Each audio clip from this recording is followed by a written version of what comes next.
এটা তো তুমি আমাদের বাচ্চাদের জন্যই বানিয়েছিলে, কিন্তু এটা এখন দেখে মনে হচ্ছে এক টুকরো অপূর্ণ স্বপ্ন।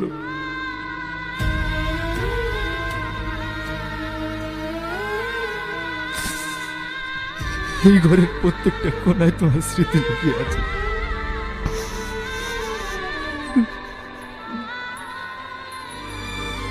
বাবা মাকে আরো বিশ্বের যন্ত্রণাটা।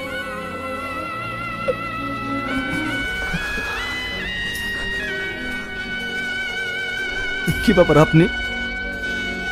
আপনাকে একটা ভীষণ জরুরি কথা বলার আছে। কি কথা বলুন? সেদিন আপনার স্ত্রী আর সন্তান এমনি এমনি মারা যায়নি, ওদেরকে মেরে ফেলা হয়েছে।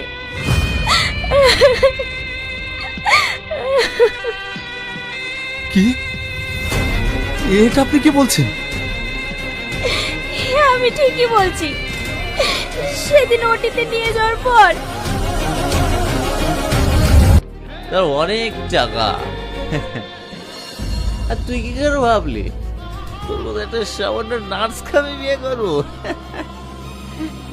এটা একটু অবাস্তব মনে হচ্ছে না?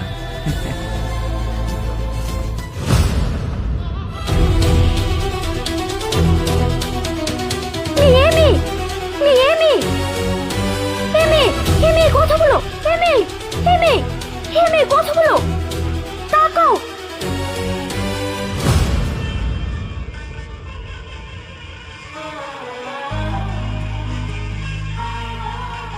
সেদিন ইলিয়াসের কারণে তোমার বউ বাচ্চা আমার চোখের সামনে ছটফট করতে করতে মারা গেল, আর আমি কিচ্ছু করতে পারিনি। সেদিন আমি ওর ভয়ে তোমাকে কিচ্ছু বলতে পারিনি। আমি আর এই বাপের বোঝে বইতে পারছিলাম না, তাই তোমাকে সব সত্যি কথা বলে দিলাম।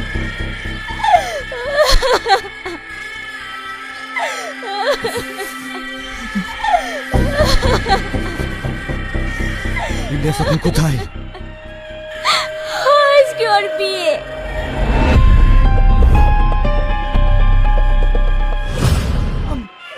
আমার রাপর বলতে কেউ নেই ম্যাডাম, আমাকে যে শাস্তি দেবেন দেন। আমার রাপর বলতে কেউ নেই, আমার রাপর বলতে